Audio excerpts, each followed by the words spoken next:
Hey guys, my name is Angelia and welcome back to my channel and welcome to a brand new video.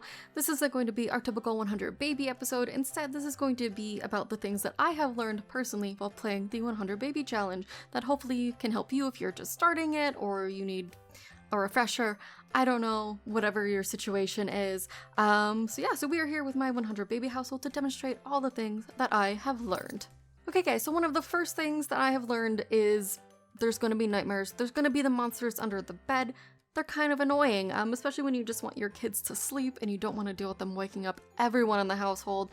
So a helpful tip is to have one of these night owl toy night lights in their inventories. They do help.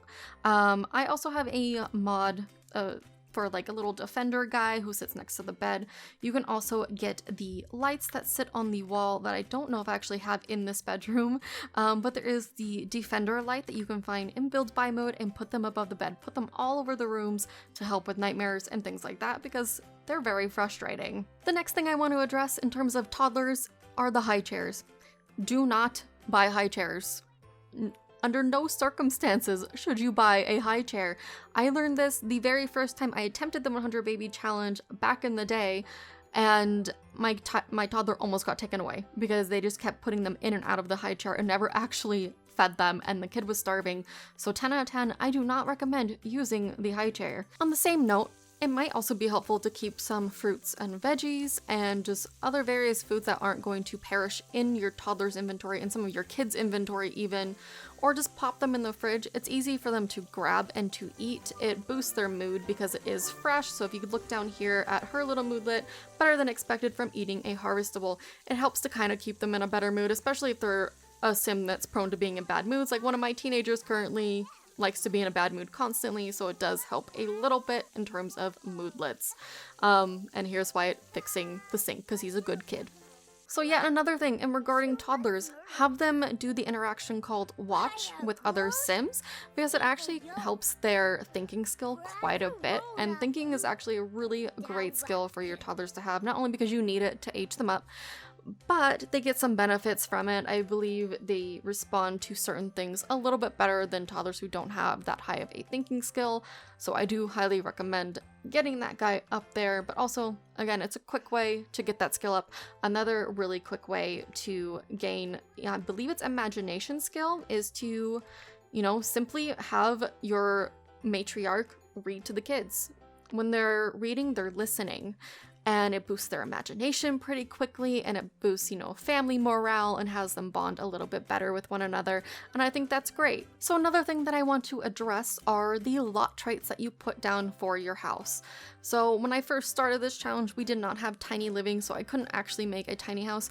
Tiny houses are fantastic for building skills. I cannot stress this enough. 10 out of 10 recommend trying to do a tiny house if you can, because you just get so many benefits from it.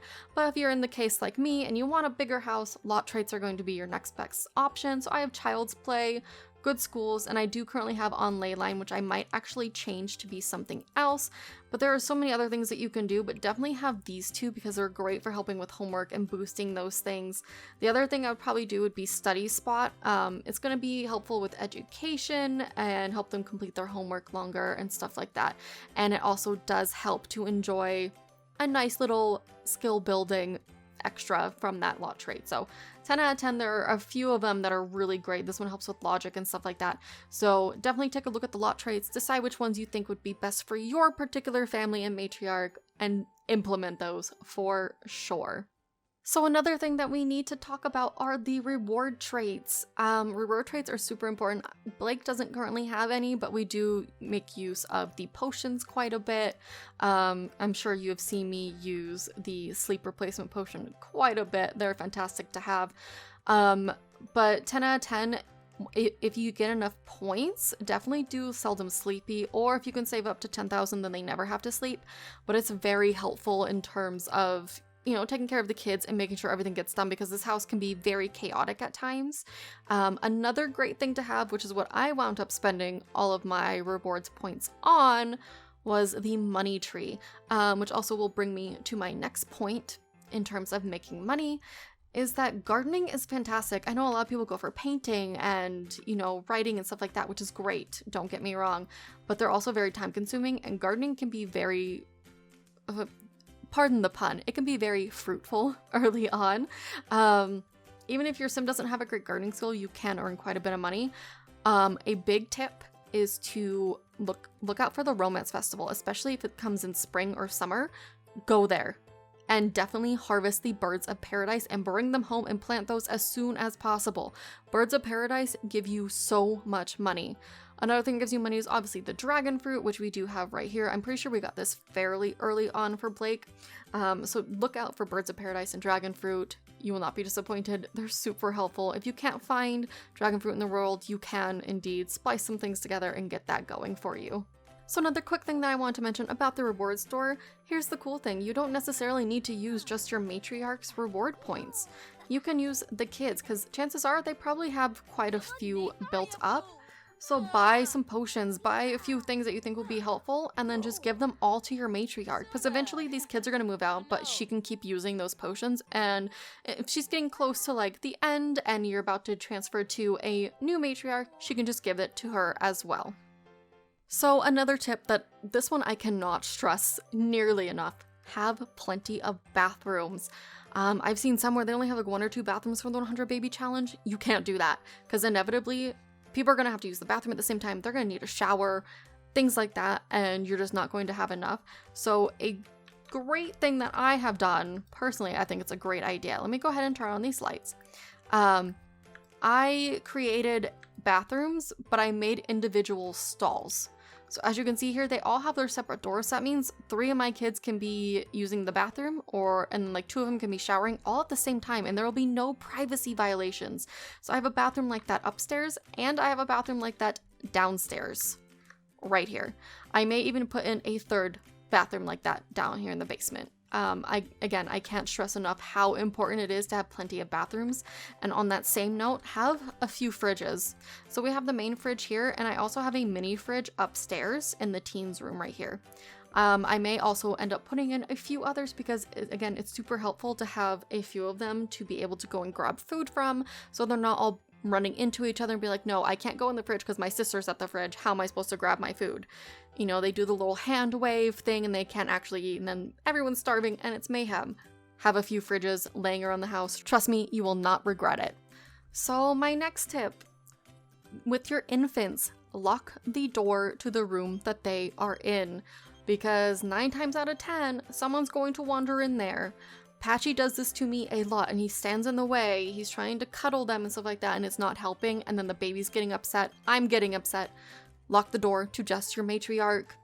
Trust me, it'll make your life so much easier and much less stressful if you can just take care of the baby without anyone else getting in the way, because a lot of the times they do like to get into the way. The only ones that I would unlock the door for would be my teenagers, because A, I can control them, and B, they can actually help me out with the baby. If, say, Blake is doing something and things like that and the baby needs immediate attention, my teenagers can indeed help me out there. So another great idea would be to invite the next baby daddy over prior to her giving birth to the next baby. So say if we had a space, she was about to give birth to Leia, I would invite over, the next baby daddy is going to be Caleb. So I would invite him over, have him come over and be waiting there while I'm giving birth. And then you can immediately start on the next child. That way you can get that going and maximize her age so she doesn't age up too quickly on you. So let's go back really quick to talk about food again. Not only is it vitally important and earlier on to have your matriarch making a ton of food, but if you can afford it, get the banquet table, because you can just click on here and serve the food and then just pop it into your fridge. I used to do this in my original 100 baby challenge. I hadn't quite done it here because I just never got around to it until recently. But then you can keep the food in your fridge. You don't have to bother cooking it. You just pay for it, which it's a small price to pay if you're keeping her out of the kitchen and not needing to worry about that while the baby needs tending to and things of that nature, because it's so stressful. And again, your teens can help you cook. They can help you potty train. They can help you help the other kids do their homework. Teens are vital in this. Like, they are your helpers. Always have the teens. Never take them for granted. Trust me, you are going to love having the teens around when you have like 4 toddlers running around who all need attention all at once. Another important thing is the bed quality. you need to have good bed quality for your Sims. I know it's hard early on, but try to make sure the bed quality is fairly decent. This bed I have right here for toddlers is, I'm pretty sure, one of the higher ones. It has a quality of 3. Unfortunately, I'm pretty sure 3 is about as high as it goes for toddlers. We also have hers, which I think is about an 8. My teenagers and kids need a little bit of work, but I did it mostly based on aesthetics. So if you're like me and awful and care only about the looks, then don't listen to what I'm saying. But definitely have a bed that's decent quality so they can get better sleep and quicker. That way they can go back to doing homework, they can go back to skill building, and ultimately age up a lot quicker. Speaking of homework and things of that nature, you really want to make use of the school projects. You do not have to wait for them to be sent home with these little babies. You can just go into build buy mode and buy them. Just plop them around the house. Just make sure it's age appropriate for that particular sim and have them go at it. I like to do it when they're actually finished with their actual homework. That way they have time, and if they're in a decent mood, then we go ahead and do that, especially if they're very close to getting to the next grade level. It's so much easier. It works pretty quickly. I cannot recommend doing the school projects enough. So another thing, that might be a no-brainer, but since this happened to me in this particular playthrough of the 100 Baby Challenge, I thought I would address it. If you have a pool, put a fence and a gate on it and lock it. The pools are great to have and everything, but one of my children's Sims almost froze to death and died because he would not get out of the pool.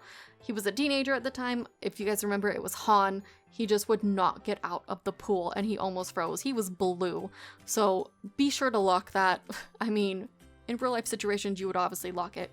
Do it in The Sims as well and save yourself the headache and the absolute panic that overcomes you when you see that stupid notification that says they are freezing to death because they're swimming in the dead of winter and they won't get out of the pool. So speaking of temperature things, this one's going to be a little bit more of a niche recommendation because it is a mod. So if you play on PC, you can totally get it. And obviously if you like mods and everything, but having the automatic thermostat mod is fantastic. And I will definitely link it in the description below. I love having it. It's quite a bit of money to activate it, but then you don't have to worry about constantly readjusting it based on the temperature and keeping an eye on it. It does it for you. And it's so nice. Trust me. So last but certainly not least, as you can see the rest of my kids' faces loading in here, keep a list. You need to keep a list of your baby daddies. You need to keep a list of all your kids' names so you don't repeat anything. Just looking through here isn't going to be enough because A, they're not kept in order, which I find frustrating. But B, some of them might glitch out and not even show up. So I actually keep a list both on my computer and on my phone, just in case, of every child's name listed in order from the firstborn to our lastborn, and in parentheses I always put the dad's name. Another tip that I actually really like is I take pictures of all of my Sims right before they leave the house, and I always make sure to put their name, what number child they are, and also who their father was.